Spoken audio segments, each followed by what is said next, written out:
الحمد لله وكفى والصلاة والسلام على سيد الرسل وخاتم الأنبياء وعلى آله وأصحابه الذين أوفوا عهدا الذين هم خلاصة العرب الأربع وخير الخلائق بعد الأنبياء. أما بعد فأعوذ بالله من الشيطان الرجيم. بسم الله الرحمن الرحيم. قل لو شاء الله ما تلوته عليكم ولا أدراكم به فقد لبثت فيكم عمرا من قبله أفلا تعقلون. قال النبي صلى الله عليه وسلم يا أيها الناس قولوا لا إله إلا الله تفلحون. صدق الله العظيم وصدق رسوله النبي الأمي الكريم ونحن على ذلك لمن الشاهدين والشاكرين والحمد لله رب العالمين. 11واں پارہ سورہ یونس کی ایک آیت کریمہ تلاوت کی ہے اور جناب نبی پاک صلی اللہ علیہ وسلم کا ایک فرمان تلاوت کیا ہے جس کو سیرت ابن ہشام نے روایت کیا ہے. آیت کریمہ کا مفہوم یہ ہے، اللہ تعالیٰ نبی پاک صلی اللہ علیہ وسلم کو خطاب کر کے فرما رہے ہیں کہ قل، اے نبی فرما دیجئے، لو شاء اللہ ما تلوتہ علیکم ولا ادراکم بہ، جو میں تمہارے سامنے تلاوت کر رہا ہوں اللہ نے ہی مجھے یہ ملکہ دیا ہے، وہی کے ذریعے سے مجھ پر یہ قرآن اتارا گیا ہے. اگر اللہ چاہتا تو میں نہ تلاوت کر سکتا، نہ اس کے بارے میں کوئی مضمون، کوئی تقریر، کوئی بیان، کوئی واعظ و نصیحت کر سکتا، اور آج تک کیا بھی تو نہیں ہے. فقد لبثت فیکم عمرا من قبلی، کہ زندگی کا ایک معقول حصہ 40 سنہ 40 سال تک آپ کے اسی شہر میں گزار چکا ہوں. اگر میں اپنی طرف سے یہ کچھ کہہ سکتا ہوتا تو مجھے 40 سال کے انتظار کی ضرورت کیا تھی؟ اس سے پہلے ہی میں اس طرح کی بات کر دیتا، بیان، واعظ و نصیحت، تقریر. فقط لبثت فیکم عمرا من قبلہ، زندگی کا ایک معقول حصہ تمہارے درمیان گزار چکا ہوں، اور وہی صحت، توانائی، نہ تھکاوٹ ہونے والی جو زندگی ہے وہ 40 سال تک کی ہوتی ہے. افلا تعقلون، کیا تم اس پر غور نہیں کر سکتے؟ جناب نبی پاک صلی اللہ علیہ وسلم کا جو فرمان تلاوت کیا ہے، یہ فرمان آپ ہمیشہ جہاں بھی آپ کو تبلیغ کرنے کا موقع ملتا تھا، اعلانیہ تبلیغ کے بعد جب بھی موقع ملتا تھا تو آپ یہ جملہ ارشاد فرماتے تھے کہ لوگو، یا ایھا الناس قولوا لا الہ الا اللہ تفلحوا، کلمہ طیبہ پڑھ لو، کامیاب ہو جاؤ گے. ہم نے بات گزشتہ جمعے پر غار حرا سے واپسی میں آپ جب گھر تشریف لائے یہاں تک بات پہنچی تھی. پھر اس کے بعد کچھ دن تبلیغی سلسلہ بند رہا، وحی کا سلسلہ بند رہا، کہ پھر کچھ دن بعد جبرائیل علیہ السلام نے باقاعدہ آپ کو یہ بتا دیا کہ اللہ تعالیٰ نے آپ کو اپنا آخری پیغمبر بنا دیا ہے۔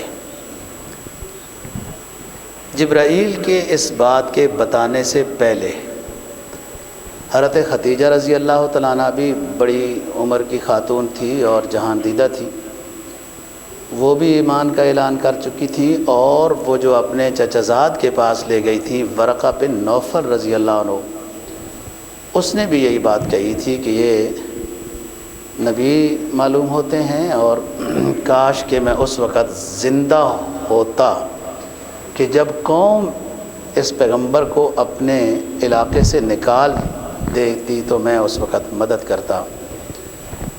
تو آپ صلی اللہ علیہ وسلم متعجب ہوئے کہ میری قوم جو مجھے صادق اور امین کہتی ہے، ہر لحاظ سے میرا احترام کرتی ہے، یہ میری قوم مجھے نکال دے گی؟ تو انہوں نے کہا جی ایسا ہوا ہے شروع سے ہی۔ لیکن ورقہ بن نوفل اس کے چند دن بعد وفات پا گئے۔ علماء سیرت تو لکھتے ہیں کہ ان کے اس جملے سے بھی ان کے اسلام کا اور ایمان کا اظہار ہو گیا ہے، اور اس کے نام کے ساتھ تاریخ میں رضی اللہ عنہ ہی لکھا جاتا ہے۔ اور ایسے ہی اس بحیرہ راہب یا بحیرہ نستورہ کو بھی اصحاب سیر نے مطلب ایمان لانے والوں میں شمار کیا ہے، علامات دیکھ کر۔ ابھی آپ نے نبوت کا اعلان نہیں کیا تھا۔ آپ کو جب نبی بنا دیا گیا تو ساتھ حکم یہ تھا کہ کچھ عرصے تک آپ نے شخصی تبلیغ کرنی ہے، خفیہ تبلیغ کرنی ہے۔ اس شخصی تبلیغ میں اور خفیہ تبلیغ میں بھی کئی لوگ مسلمان ہوئے، جس میں حضرت ابوبکر صدیق رضی اللہ عنہ ہیں، حضرت علی رضی اللہ عنہ ہیں، حضرت خدیجہ رضی اللہ تعالیٰ عنہ ہیں، یا زید بن حارثہ رضی اللہ عنہ۔ زید بن حارثہ یہ آپ کے غلام تھے اور بڑے خاص آدمی تھے، بس وہ اتفاق ایسا ہوا کہ وہ شروع سے غلام کے عنوان سے آپ کے پاس آئے۔ یاد آ گئی بات تو عرض کریں گے۔ یہ اس خفیہ تبلیغ کے نتیجے میں لوگ مسلمان ہوئے، اور اسی خفیہ تبلیغ کے زمانے میں آپ صلی اللہ علیہ وسلم نے حضرت علی رضی اللہ تعالیٰ عنہ کو، جو اس وقت 10-12 سال کے تھے، کئی دفعہ دعوت کا کہا کہ بنو ہاشم کی دعوت کا اہتمام کیا جائے۔ نبوت عطا ہو گئی ہے، ابھی اعلانیہ تبلیغ کا حکم نہیں ہے، لیکن تبلیغ جاری ہے۔ انذر عشیرتک الاقربین، اپنے رشتہ داروں پہ تبلیغ کریں، یہ نظام جاری ہے۔ آپ نے سب سے بہتر طریقہ یہ سمجھا کہ دعوت کرتے ہیں، سارے رشتہ دار صلہ رحمی کی شکل میں حاضر ہو جائیں گے۔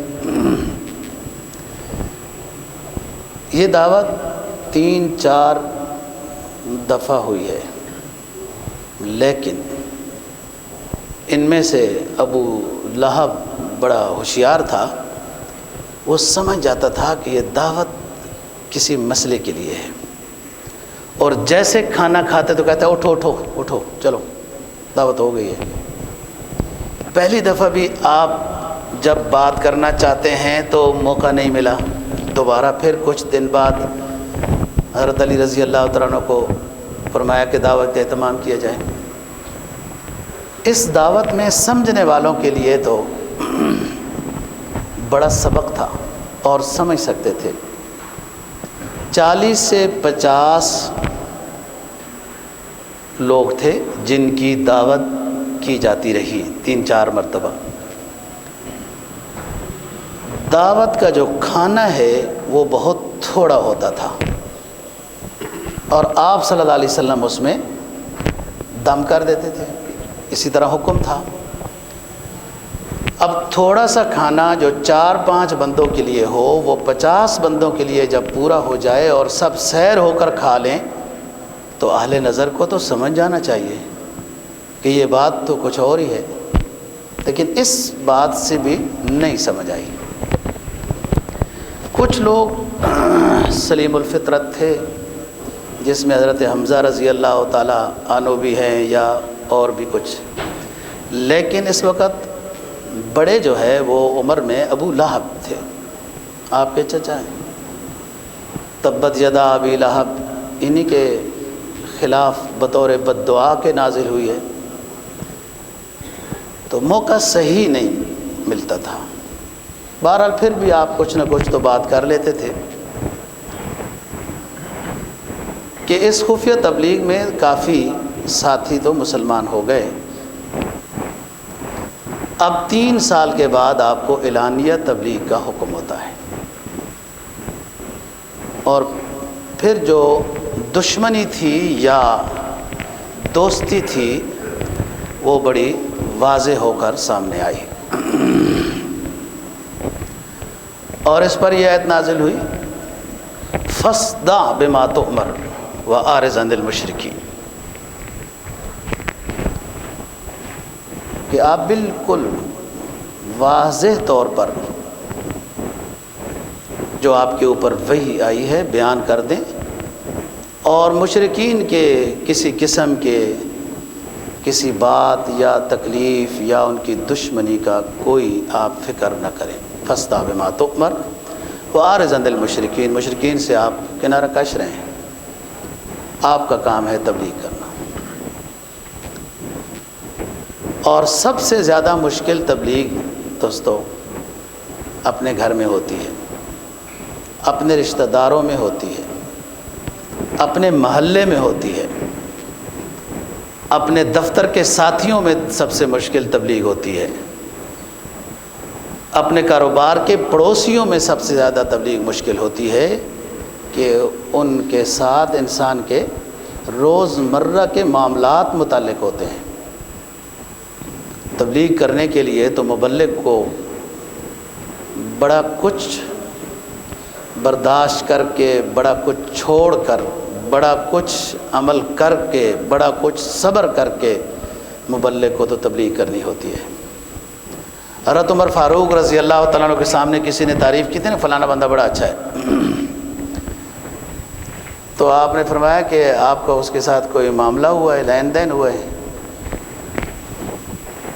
اس سے بڑے حاجی نمازی پرکھے جاتے ہیں، آپ کا پڑوسی ہے وہ، آپ کیسے اس کی تعریف کر رہے ہیں؟ آپ کے ساتھ اس کا سفر ہوا ہے کہ آپ نے اس کو بہت اچھا معاملات میں، لین دین میں، رہن سہن میں، معاشرت میں آپ نے بہت اچھا پایا۔ پڑوسی کے تو بہت حقوق ہیں، اور یہاں تو قابل فخر سمجھا جاتا ہے کہ ہم تو پڑوسیوں کو جناب بڑا دبا کے رکھتے ہیں۔ کیا کمال ہے آپ کا، اللہ ماشاء اللہ، جن کو اللہ نے روشنی عطا کی ہو۔ حضرات صحابہ رضی اللہ عنہم تو فرماتے ہیں کہ پڑوسیوں کے آپ اتنے حقوق بیان فرماتے تھے کہ ہمیں یہ اندازہ ہونے لگا کہ لگتا ہے پڑوسیوں کو وراثت میں بھی حق دینا ہوگا، اتنے حقوق ہیں۔ تو سب سے پہلی تبلیغ جو ہے وہ گھر میں کرنی ہوتی ہے۔ بچوں کو نماز کا کہتے رہو، خود بابا جی نماز پڑھتے ہی نہیں ہیں۔ بچوں کو کہتے رہو بھائی یہ موبائل نہ ٹائم ضائع نہ کیا کرو، یہ نہ کیا کرو، تو خود موبائل میں کھیلتے رہتے ہیں اور کوئی کام ہی نہیں ہے۔ خصوصاً آج کل کا جو بابو ریٹائر ہو جائے، اس کا سوائے موبائل کے اندر سر ڈال کے بیٹھنے کا اور کوئی کام ہی نہیں ہے۔ تبلیغ کیسے ہوگی؟ آپ خود نماز باجماعت تکبیر اولیٰ کے پابند بنیں، خود گھر میں گالی گلوچ وغیرہ اس طرح کا نہ کریں، خود وقت کو ضائع نہ کریں۔ یہ وقت ضائع ہے جو اس طرح اوپر نیچے کرو گے تو وہ تو ہوتا رہتا ہے، اس سے کیا کمال تو نہیں ہے۔ وقت ضائع ہوتا ہے، وقت کے بارے میں پوچھو گی، من این ابناہ، من این افناہ۔ یہ وقت قیمتی ہے اور بڑا مختصر سا ہے۔ اصل وقت وہ ہے جو نہ ختم ہونے والا ہے۔ الدنیا مزرعۃ الآخرہ، دنیا تو کھیتی ہے جو اس میں بیج ڈالا جائے گا، کاٹنی یہاں نہیں ہے، کاٹنی اس جہان میں ہے جو نہ ختم ہونے والا جہان ہے۔ یہ تو عارضی زندگی ہے، کتنے سال ہے اور کیا کچھ اب ہو چکا ہے، اتنے سال تو گزر گئے ہیں۔ تو گھر میں بطور نمونہ انسان ہو، نیکی تقوی کے لحاظ سے تو تبلیغ اتنی کرنی نہیں پڑے گی، خود ہی اثر ہوتا رہے گا۔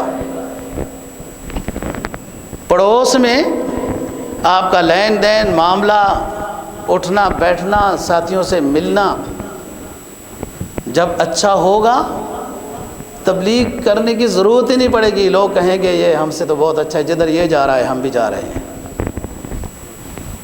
تو سب سے بہتر تبلیغ جو ہے نا جی، وہ انسان کا کردار ہے، انسان کے اپنا جو وجود ہے اس کے ساتھ وہ جب شریعت کے حکم کے مطابق انصاف کرتا ہے، نواہی سے بچتا ہے، اوامر کو بجا لاتا ہے، تو یہ سب سے بڑا مبلغ انسان کا وجود ہے۔ اور اس کے بعد آپ پیغمبرانہ سنت پر کسی کو واعظ و نصیحت کریں گے،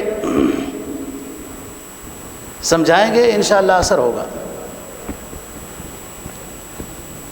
دوسروں کو چور چور کہنے سے اپنی چوری کا پتہ ہی نہیں، دوسروں کو جھوٹا کہنے سے اپنا پتہ ہی نہیں کہ جھوٹ کے علاوہ ہے ہی کچھ نہیں۔ کفا بالمرء کذبا ان یحدث بکل ما سمع، دوسروں کو بے نمازی کہہ کے کہ وہ جناب بد عمل سا ہے، وہ ویسے ہی ہے، تو اپنا کیا پتہ ہماری نمازیں کیسی ہیں، ہمارے اعمال کیسے ہیں۔ اس طرح دوسروں کی عیوب کو اپنی مجلسوں میں ذکر کرنے سے کیا ہم مغفور ہو جائیں گے، ہماری مغفرت ہو جائے گی؟ نہیں، پہلے ادھر سے ہی اپنے آپ کو بنانا ہے نا جی، پھر ادھر۔ وَيُزَكِّيهِمْ پہلے ہے تزکیہ نفس، کہ پہلے ادھر سب نظام ہے ہی ادھر، کدھر اور نہیں ہے، سب ادھر ہے۔ 3 رگیں ہیں نا جو انسان کی ظاہری صحت کو بتاتی ہیں، اور 3 چیزیں ہیں جو انسان کی روحانی صحت کو بتاتی ہیں۔ عبداللہ بن مسعود رضی اللہ عنہ راوی ہیں کہ ایک شخص قرآن کی تلاوت کرتا ہے، اس میں غور و فکر اور تدبر کرتا ہے، تسبیحات ذکر و اذکار میں مصروف ہے۔ لآیات لأولی الالباب الذین یذکرون اللہ قیاما وقعودا وعلی جنوبہم، کیا یہ ملکہ اس کو حاصل ہو کیا کہ خلوت ہو یا جلوت ہو اس کے دل میں اللہ اور رسول ہی ہے اور کوئی نہیں ہے؟ ہماری تو نماز میں بھی اللہ رسول کوئی نہیں، ہماری خلوت میں کیسے اللہ رسول ہوگا؟ یہ ولایت ہے، یہ ولایت کا پہلی علامت ہے کہ آپ کی خلوت میں اللہ آباد ہو۔ تو یہ 3 چیزیں ہیں جو انسان کے ایمان کی غذا ہیں، شریعت میں مصروف، تسبیحات میں، اور تصور میں اللہ رسول ہو۔ پھر جب یہ کوالٹی ہوگی نا جی، آپ کرتا بنائیں گے، بچے آپ کو کہنے کی ضرورت نہیں، بچے کہیں گے جی ابو جی ہم نے بھی کرتا ہی بنانا ہے۔ آپ کا اثر عکس جائے گا، تیرے غلاموں میں بھی نمایاں، جو تیرا عکس کرم نہ ہوتا تو بارگاہ ازل سے تیرا خطاب خیر الامم نہ ہوتا۔ نبی کی شان یہ تھی کہ وہ اتنا صاف ستھرا شخص تھا، اتنا دھلا ہوا تھا، جس کو دھویا اللہ نے ہو، اس سے اونچا کون پاکیزہ ہو سکتا ہے؟ 4 مرتبہ شق صدر ہو رہا ہے۔ پھر یہی وجہ ہے، دیہات سے ایک شخص آیا، سرکار دو جہاں صلی اللہ علیہ وسلم تشریف فرما تھے، حضرات صحابہ بیٹھے ہیں، وہ ان کی عادت ہے اور اب بھی ایسی عادت ہے۔ آپ نے کبھی دیکھا ہو بدو کو جو الصلاۃ والسلام علیک یا رسول اللہ، الصلاۃ والسلام علیک یا رسول اللہ، اس طرح وہ اس میں وہ سوراخ کے آگے اور یوں، اور ان کو وہ فوجی بھی اور کسی سے نہیں ڈرتے، ان سے وہ بھی ڈرتے ہیں۔ وہ جو بدو آتا ہے ان کا لباس بھی بڑا مزے کا ہوتا ہے۔ بہرحال ان کا تقوی اور اخلاص، ان کی نیکی ان کے الفاظ سے چھلکتی ہے، بعض دفعہ سادگی ہوتی ہے، لیکن حقیقت میں معرفت کے ساتھ وہ تار ملی ہوئی ہوتی ہے۔ وہ دیکھو نا، حضرت موسیٰ علیہ السلام جا رہے ہیں، ایک بندہ کہہ رہا ہے اللہ پاک اگر شام کو آپ سے ملاقات ہو جاتی، ہماری بکریوں کا دودھ مطلب بڑا میٹھا ہے، اللہ پاک آپ کو دودھ پلاتے، آپ کو بڑے کام ہیں آپ کے، ہم آپ کو چابی کرتے، دباتے، سر کی مالش کرتے، اللہ پاک آپ سے ہماری ملاقات ہی نہیں ہو رہی۔ موسیٰ علیہ السلام نے کہا ایسا نہیں کہتے، اللہ پاک ان چیزوں سے بے نیاز ہے، وہ پاک ہے، اچھا وہ چپ ہو گیا نا جی، آج کل کا پڑھا لکھا آکسفورڈ یونیورسٹی کا ہوتا تو کہتا حکمت بتاؤ کیوں منع کر رہے ہو، چپ ہو گیا. کہتا ہے بس ایک اچھا شخص کہہ رہا ہے، اس طرح نہیں کہتے تو نہیں کہنا. یہی کمال تقوی ہے. کان وقاف حدود اللہ، جب اللہ رسول کا حکم سامنے آ جائے، حد سامنے آ جائے، مومن کی شان ہے رک جائے بس. اللہ تعالیٰ کے تو وہ کلیم تھے موسیٰ علیہ السلام، متوجہ ہوئی وہی آ گئی. اللہ نے فرمایا اے کلیم، اپنے ہمارے بندے کو منع کر دیا کہ اس طرح نہ بولو. اس کے اس طرح بولنے سے ہمیں بڑا مزہ آ رہا تھا. بات تو بظاہر کچھ عجیب سی ہے، لیکن اس کے اخلاص کی کوالٹی اتنی تھی کہ اس کی معرفت کی تار ملی ہوئی ہے اللہ سے. تو وہ باہر سے دیہاتی شخص کی بات کر رہا ہوں، وہ آیا بدو، السلام علیکم علیندکم محمد، من محمد صلی اللہ علیہ وسلم، کیا تمہارے درمیان محمد بیٹھا ہے؟ کون محمد ہے؟ اگر بیٹھا ہے تو کون محمد ہے؟ ایک صحابی نے کہا وہ رجل ابیض، وہ جو گورے سے رنگ والا، وہ جو گورے سے رنگ والا شخص بیٹھا ہے وہ ہمارا پیغمبر ہے. اس نے تو اپنی سادگی میں محمد کہا، لیکن جواب دینے والا تو شاگرد تھا سرکار دو جہاں صلی اللہ علیہ وسلم. اس نے کہا وہ جو گورے رنگ کے شخص بیٹھے ہیں نا وہ ہمارے پیغمبر ہیں صلی اللہ علیہ وسلم. تو وہ آیا، ملاقات کی، اس نے کہا جی بڑے عرصے سے آپ کا پتہ چلا تھا، ہمارے دل میں کچھ سوال ہیں، ہو سکتا ہے وہ سخت بھی ہوں، ہم دیہاتی سے لوگ ہیں. بہرحال اس نے ایمان توحید وغیرہ ان چیزوں کا سوال کیا اور آپ نے جواب دیا، اور آپ نے اچھے الفاظ میں اس کو بعد میں بھی یاد کیا. تو بات یہ ہے دوستو، خود انسان جب اخلاق کا پیکر ہو، اس کا پڑوس بھی تعریف کرے، اس کے گھر میں بھی لوگ اس کی نیکی کا تذکرہ کریں کہ یہ بڑے اچھے ہیں. جب گھر میں آتے ہیں، گھر میں تو بہادری دکھانا، لڑائی کرنا کیا کمال ہے؟ وہ تمہارے نکاح میں ہے، وہ کر کیا سکتی ہے؟ بڑے بہادر بنتے ہو، جاؤ نا کشمیر، ادھر سے تو ڈرتے ہو. برما کو لوگوں نے جلا کے رکھ دیا ہے، ادھر سے تو ڈرتے ہیں. فلسطین میں کوئی تمہاری نہیں چلتی، ویسی گنتی کے مسلمان ہو، ادھر تو ڈرتے ہو کہ جا تک نہیں سکتے ہیں، اور گھر میں شیر بنتے ہیں. گھر میں شیر ہونا کیا کمال. حدیث کیا کہتی ہے؟ خیرکم خیرکم لأہلہ، تم میں سے بہترین شخص وہ ہے جو اپنی بیگم کے ساتھ بہترین برتاؤ کرتا ہے. تو اچھے اخلاق سے جب نیکی اور تقوی کے ساتھ، خود گناہوں سے بچنے کے ساتھ گھر میں رہے گا نا جی، وہ خود نمازی ہوگی، اولاد فرما بردار ہوگی. آپ کا کام ہے کرسی پر جا کر بیٹھنا، تسمے آپ کے بیٹے اتاریں گے، جرابیں اتاریں گے، آپ کو دوسرا لباس مہیا کریں گے جب اولاد کے سامنے آپ نیکی کے پیکر تو بنے نا. اور پیغمبر کی ذات وہ تو معصوم ذات ہے، اونچی ذات ہے.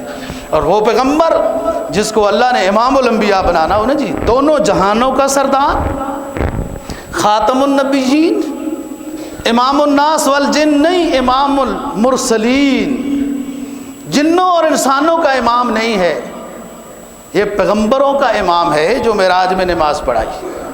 اب جناب اعلان ہو جاتا ہے کہ اے پیغمبر فاصدع بما تؤمر واعرض عن المشرکین. گھر والوں کا بھی حق ادا ہو گیا، غلاموں کا بھی ہو گیا، عزیز و اقارب میں خفیہ تبلیغ بھی ہو گئی.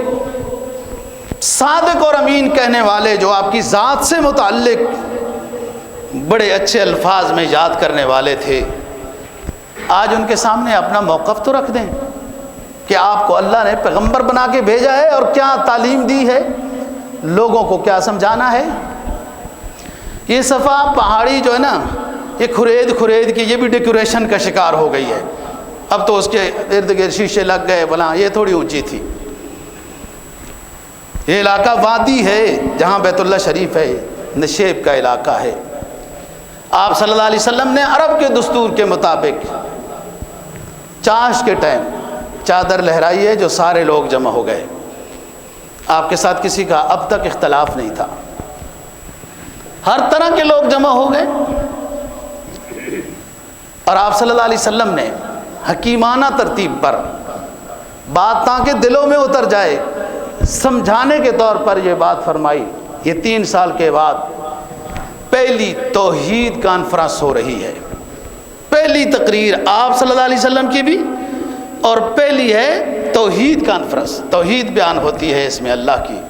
اور دیکھو جو بڑے خوش ہونے والے تھے اور چراغ جلانے والے تھے، بھتیجے کے ولادت پر خوشخبری میں ابو لہب نے سب سے پہلے اپنی لونڈی صوبیہ کو آزاد کیا ہے، اور اس کو کیسے وہ آزاد نہ کرتا کہ سب سے پہلے ابو لہب کی لونڈی حضرت صوبیہ رضی اللہ تعالی عنہا نے رسول پاک صلی اللہ علیہ وسلم کو دودھ پلایا ہے، حضرت حمزہ کو بھی رضی اللہ عنہ کو اسی نے پلایا، جس کی وجہ سے آپ صلی اللہ علیہ وسلم اور حضرت حمزہ چچا بھتیجا ہونے کے ساتھ رشتے میں رضائی بھائی بھی ہیں۔ دودھ پلایا زہر ہے جس ہستی کا،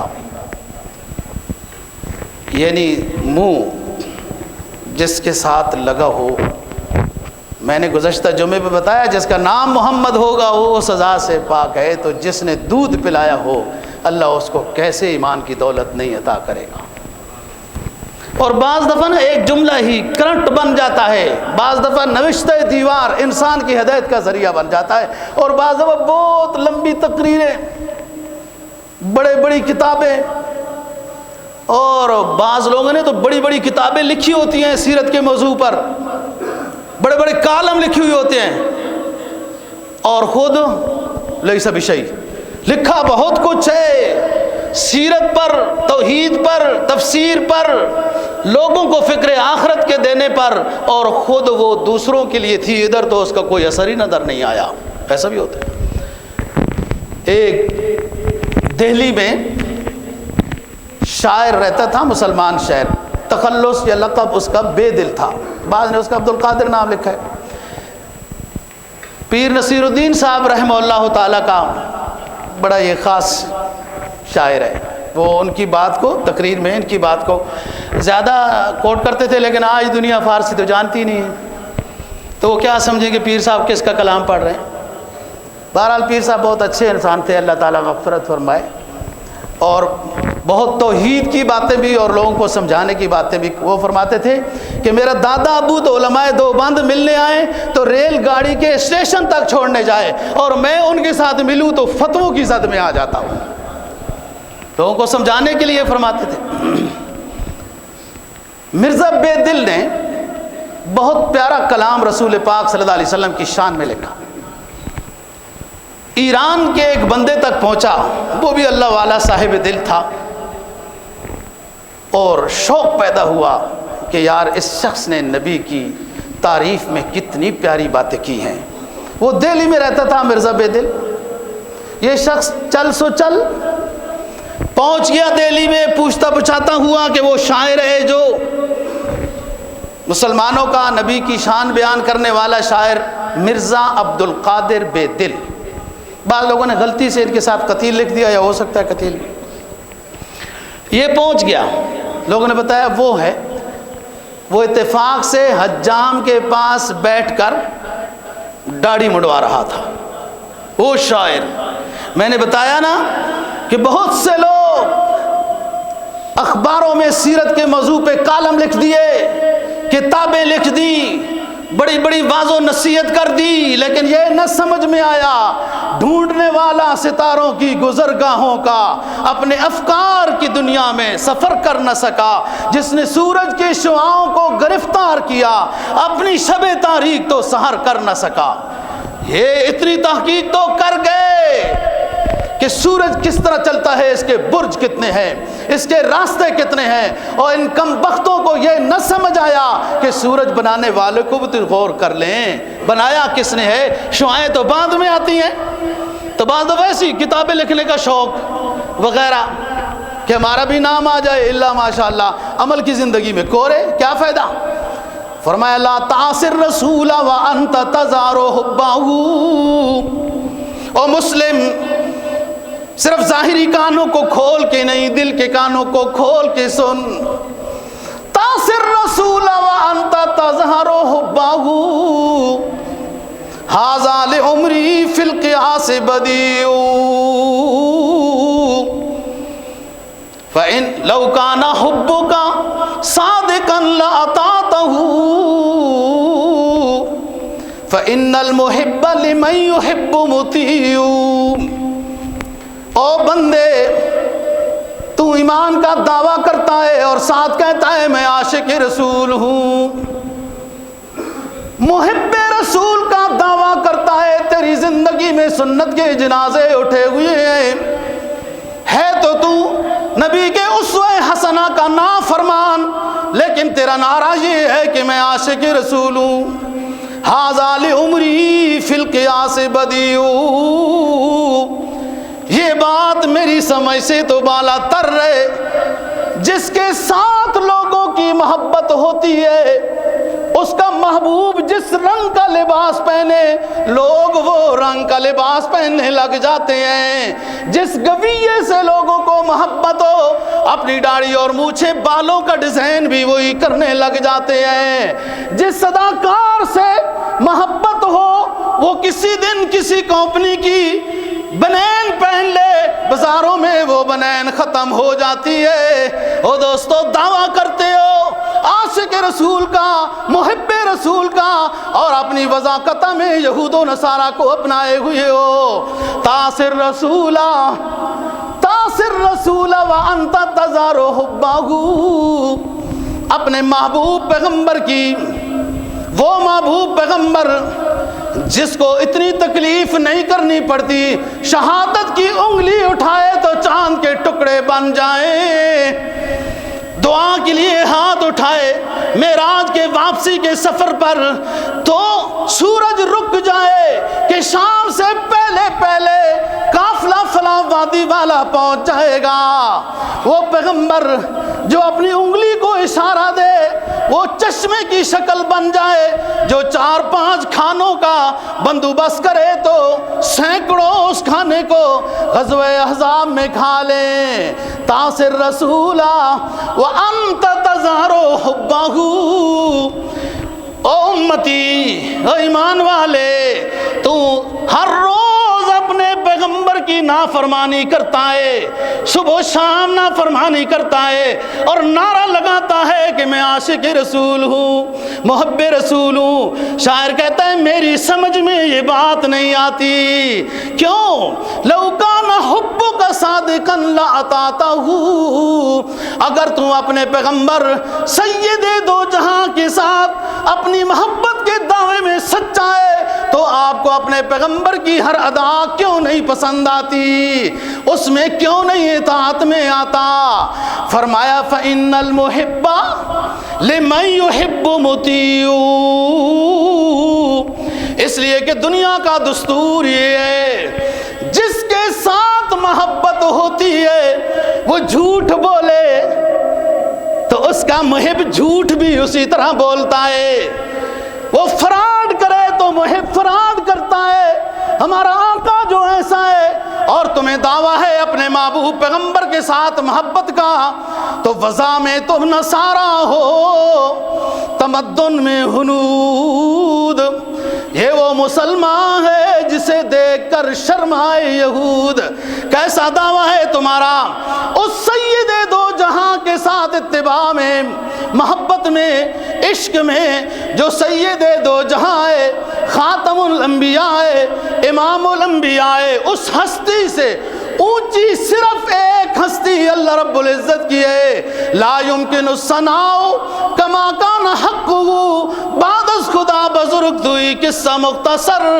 او مسلمانوں، تمہارا وہ پیغمبر ہے جو سارے پیغمبروں کا بھی پیغمبر ہے، سید دو جہاں ہے، اس کی اداؤں میں، اس کے اتباع میں اللہ نے دنیا کی کامیابی بھی رکھی ہے اور آخرت کی بھی۔ فإن المحب، اقبال مرحوم کہتا ہے یوں تو سید بھی ہو، مرزا بھی ہو، افغان بھی ہو، سبھی کچھ ہو، ذرا یہ تو بتاؤ تم مسلمان بھی ہو۔ اس پیغمبر کو چھوڑ کر دنیا کامیابی کدھر ڈھونڈ رہی ہے؟ وہ کامیابی ایسی ہوئی جیسے پاکستان نے 70 سال میں حاصل کی ہوئی ہے۔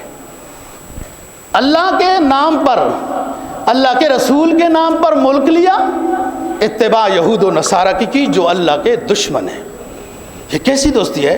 دیکھو ایک بندہ میرے ساتھ ناراض ہے اور میرا خاص بندہ فرض کرو ڈاکٹر فیض صاحب ہے، یہ میرے ساتھ جو ناراض اور دشمن ہے یہ اس کے ساتھ دوستی لگاتا ہے، مجھے کتنا اچھا لگے گا؟ یہ قرآن کا اعلان ہے، یہود و نصارہ اللہ رسول کے دشمن۔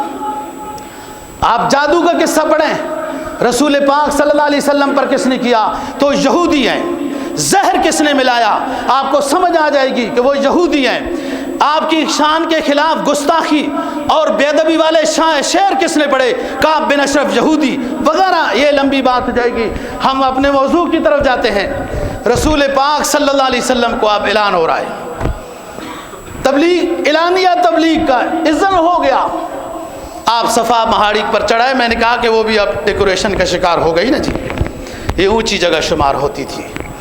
عرب کے دستور کے مطابق آپ نے چادر لہرائی، سارے لوگ جمع ہو گئے، ان کے کوئی اتنے ٹیوبل یا اتنی کھیتی باڑیاں تو تھی نہیں، فارغ ہی لوگ تھے، تھوڑا بہت ہی کچھ تھا، جمع ہو گئے اور آپ نے بالفرض کے ساتھ بات سمجھانا چاہی۔ اس پہاڑی کے پیچھے مجھے نظر آ رہا ہے، تم جو وادی میں کھڑے ہو تمہیں نظر نہیں آ رہا۔ اگر میں یہ کہوں کہ اس پہاڑی کے پیچھے ایک بہت بڑا مضبوط لشکر آ رہا ہے جو تمہارے اوپر حملہ کرنے والا ہے، کیا میری یہ بات مان جاؤ گے؟ سب نے کہا حضرت اگر وہ لشکر جیسے آپ بتا رہے ہیں کہ وہ آ رہا ہے تو ہم نے آج تک آپ کی زبان سے جھوٹ نہیں سنا، ضرور مانیں گے، ضرور مانیں گے۔ آپ نے فرمایا کہ پھر ایک اور بھی حملہ تمہارے اوپر ہونے والا ہے، اگر میری بات مان جاؤ گے وہ جو بڑا حملہ تمہارے اوپر ہونے والا ہے پھر اس سے بھی بچ جاؤ گے، اور ایسے بچو گے کہ اللہ بھی تم سے راضی اور اللہ کا آخری حبیب بھی تم سے راضی، تو پھر میری راضی ہونے کی وجہ سے سارے پیغمبر بھی تم سے راضی، سارے ایمان والے بھی تم سے راضی ہو جائیں گے، سارے متوجہ ہو گئے۔ اور نبی کی شان ہی ایسی تھی، اس وقت بھی بعد میں بھی۔ حضرات صحابہ رضی اللہ عنہم فرماتے ہیں کہ جب آپ بیان کرتے تھے نا جی تو ایسا لگتا تھا کہ جیسے ہمارے سروں پر پرندے بیٹھے ہیں، کہیں ہم ہلائیں گے تو اڑ جائیں گے، اتنا ادب سے حضرات صحابہ رضی اللہ عنہم۔ آج کل تو بیان بھی ڈیکوریشن کا شکار ہو گیا جناب، وہ مجھے سمجھ نہیں آتا، وہ بیان ہو رہا ہے ہوا ماشاءاللہ آپ لوگ بہت متانت کے ساتھ بالکل سنت کے مطابق، حضرات صحابہ رضی اللہ عنہ کی سنت کے مطابق بہت توجہ سے بیٹھتے ہیں۔ یہاں وہ ڈیکوریشن نظام نہیں، اچھا وہ مولوی صاحب پر بھی 10 روپے، پھر وہ فلان بھی، وہ نعت خان پر بھی ایک آتا ہے، وہ آتا ہے، کمال بات ہے یار، یہ مولوی صاحب نے بھی اب شروع کر دیا نا، پہلے نعت خان کرتے تھے، وہ خیال نہیں کرتے لوگ، انہوں نے کہا چلو یہ بھی راستہ ایک نکال دو، اچھا ہے ویسے تو لوگ شہرت پر دے دیں گے، وہ بھی 10 روپے کے علاوہ جی۔ وہ نعت خان نا، وہ جو اگر 100 اور 5 کا نوٹ ہو تو وہ یوں کر لیتا ہے، آپ نے کبھی دیکھا نا، وہ یوں کر لیتا ہے، وہ 10 والے کو گرنے دیتا ہے، کیوں؟ وہ دوسرے لوگوں نے کھلا کرانا ہوتا ہے، یہ اسلام ہے۔ صحابہ اکرام رضی اللہ تعالیٰ عنہ، حسان بن ثابت تو تعریف کرتے تھے، مجھے تو ایسا تاریخ سے نہیں ملا، ہو سکتا ہے ہو تو میں سیکھنے کے لیے حاضر ہوں۔ آپ نے یہ کہا ایک بہت بڑا حملہ ہونے والا ہے، سب متوجہ ہو کے سن رہے ہیں، جو اس سے بھی خطرناک حملہ ہے، اس حملے سے بھی میں تمہیں پہلے باخبر کرنے آیا ہوں۔ متوجہ ہو گئے، فرمایا یا ایھا الناس قولوا لا الہ الا اللہ محمد الرسول اللہ تفلحون، اے لوگو اللہ ہی کو وحدہ لا شریک ذات مانو، اور تمہارے سامنے جو تمہارے ہی خاندان کا بندہ کھڑا ہوا ہے محمد کو اللہ کا رسول مانو۔ اور پھر آپ نے فرمایا سنو، لبثت فیکم عمرا من قبلی کیف وجدتمونی صادقا او کاذبا، میں نے تمہارے اندر زندگی کا ایک معقول حصہ گزارا ہے، بتاؤ میری ماضی کیسی ہے؟ میرا اٹھنا بیٹھنا کیسا ہے، میرا کاروبار کیسا ہے، بازاروں میں جانا کیسا ہے، میری زندگی گھر کی، بازار کی، مارکیٹ کی، کاروبار کی، اٹھنے بیٹھنے کی، ملنے کی، دوستوں کے ساتھ رہنے کی کیسی ہے۔ لبثت فیکم عمرا اے 40 سنہ، میں نے تمہارے اندر زندگی کے 40 سال گزارے ہیں، 40 بہاریں گزاری ہیں۔ لڑکپن آیا، بچپن آیا، جوانی آئی۔ سب سے بڑی خوبصورت جوانی 25 سال کی ہوتی ہے۔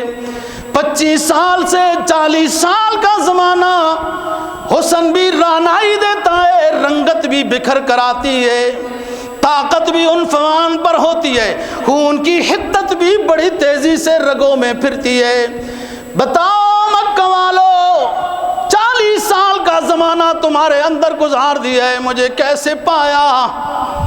قالوا جربناک مرارا ما وجدناک الا صدقا، ہم نے بارہا بار ہے محمد، آمنہ کی لال عبداللہ کے در یتیم، بار بار آپ کو آزمایا، آپ کو سچا ہی پایا، ہر پہلو میں آپ کو عمدہ ہی پایا۔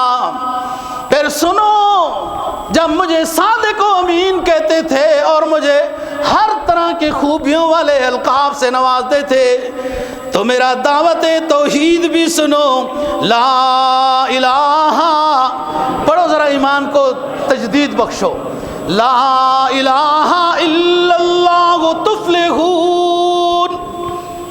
اگر مجھے تم اتنا اونچا اور اچھا انسان سمجھتے ہو تو میرے ساتھ کلمہ توحید میں شریک ہو جاؤ۔ اللہ ہی مشکل کشا، اللہ ہی حاجت روا، اللہ ہی کارساز ہے، اللہ ہی عبادت کے لائق ہے، نظر و نیاز کے لائق، عبادت کے لائق، ساری عبادت کی جملہ جتنی چیزیں ہیں سب کا لائق اللہ ہی ہے۔ بت وغیرہ کچھ نہیں کر سکتے، یہ پتھر ہیں، لا ينفع ولا يضر، ایک جگہ رکھ دو، نہ وہ فائدہ پہنچا سکتے ہیں نہ نقصان پہنچا سکتے ہیں۔ وہی لوگ دوستو جو آج تک تو صادق اور امین کے لقب سے نوازنے والے تھے، آپ کو سب سے اونچا انسان، سب سے خوبصورت انسان، جس کو شیخ سعدی بھی کہہ بیٹھے، تو راعز لولاک تم کی بسست، سنائے تو تاہا یاسی بسست، چے وصفت کند سادیے نا تمام، علیک الصلاۃ نبی والسلام۔ شیخ سعدی کہتے ہیں اللہ نے میرے آخری پیغمبر، آخری حبیب میرے پیغمبر، اللہ کے محبوب پیغمبر، اگر اللہ نے آپ کو دنیا میں نہ بھیجنا ہوتا تو کائنات کو بھی نہ بناتا۔ تیرے لیے اے پیغمبر اسلام یہی اعزاز کافی ہے کہ دنیا میں تجھے بھیجنا تھا تو ساری کائنات کو اللہ نے بنایا۔ پیغمبر آئے، اے نبی آخر الزمان تیرا تعارف کراتے رہے، ترا عز لولاک تم کی بسست، سنائے تو تاہا یاسی بسست۔ قرآن نے جو تعریف کی، اللہ نے تعریف کی ہماری، چہ وصفت کند سادی نا تمام، وہ سادی جس نے ختم ہو جانا ہے، فنا ہو جانا ہے، مر جانا ہے، وہ اس پیغمبر کی کیسے تعریف کر سکتا ہے جو قیامت کی صبح تک کے لیے اس کی سنتیں، اس کے احکام بتائے جاتے رہیں گے۔ چہ وصفت کند سادی نا تمام، خوبصورتی کے لحاظ سے آپ صلی اللہ علیہ وسلم کو بڑا اونچا سمجھتے تھے، لیکن جب آپ کا فرمان آیا تو ناراض ہو گئے اور دوسری طرف چلے گئے۔ تھوڑی سی دعوت فکر دینا چاہتا ہوں اپنے آپ کو پہلے بعد میں، کہ ہم بھی تو خوبصورتی کے لحاظ سے آپ کو اعلیٰ سمجھتے ہیں، پیغمبر ہونے کے لحاظ سے آپ کو اعلیٰ سمجھتے ہیں، سب چیزوں میں، اور آپ کے جو فرمان ہے اس لحاظ سے ہمیں کیوں طبیعت خراب ہو جاتی ہے، دوسروں کے فرمان کی طرف چلے جاتے ہیں۔ کامیابی اس میں ہے، وہ بندہ سمجھدار ہے اللہ کے ہاں، وہ سعادت مند ہے جس کو یہ بات جلدی سمجھ آئے کہ میرے پیغمبر کے راستے میں دنیا کی کامیابی بھی ہے۔ خوبصورتی کی کیا بات۔ حضرت قاسم نانوتوی دارالعلوم دیوبند کے محتمم رحمہ اللہ تعالی، انہوں نے ایک نبی پاک صلی اللہ علیہ وسلم کی شان میں اشعار پڑھے ہیں، اور عجیب بات ہے یہ اللہ کے ہاں ایسے مقبول ہوئے، ہر مکتبہ فکر والے یہ شعر پڑھ رہے ہیں۔ جیسے قاری طیب صاحب دارالعلوم دیوبند کے وہ بھی معتمم رہے، 63 سال کی عمر معتممی کی ہے قاری طیب صاحب کی، اور میں نے اپنے دستخط جو سیکھے قاری طیب صاحب رحمہ اللہ تعالیٰ کے دستخط کی نقل کر کر کے کہ کچھ نسبت تو ہو جائے، میرا نام بھی طیب ہے، بہت ساروں کو تو پتہ ہی نہیں ہوتا۔ اس دن میں ایک جگہ گیا، ایک بندہ کہتا ہے فلاں فلاں کہاں سے آئے ہو وغیرہ وغیرہ، میں نے کہا ادھر سے آئے، پتہ نہیں کیا لینا تھا، کہتا ہے ہاں اس مسجد، وہ بڑی سی 4-5 منزل مسجد ہے، وہ مولوی صاحب کمال کی تقریر کرتا ہے یار، صحیح بیان کرتا ہے، بڑا صحیح حق بیان کرتا ہے۔ میں نے کہا صحیح، تو نے بھی مولوی صاحب کو پہچانا؟ مجھے نہیں پہچانا۔ وہ کہتا ہے وہاں جو خطیب ہے نا جی، جو بیان کرتا ہے بس کمال کر دیتا ہے، وہ کہیں اوپر ہی بیٹھا ہوگا، تو میں اس لیے نام بتا رہا ہوں کہ میرا نام محمد طیب ہے، آپ صلی اللہ علیہ وسلم کے بیٹے کا نام بھی طیب تھا، طاہر تھا، عبداللہ تھا وغیرہ۔ تو میں نے قاری طیب صاحب کی نقل کی ہے دستخط میں کہ اتنی تو ہو جائے نا جی، جتنا ہم سے ہو سکتا ہے۔ انہوں نے بھی نبی اکرم شفیع اعظم دکھ دل کا سلام لے لو، قاری صاحب کی یہ نعت بھی اتنی مقبول ہوئی کہ جو ہر مکتبہ فکر پڑھ رہا ہے انشاءاللہ یہ بات ادھار، اللہ کہا سنا قبول فرمائے، دین کی سمجھ اور عمل کی توفیق نصیب فرمائے۔ اگلے جمعے کو بات کریں گے جی۔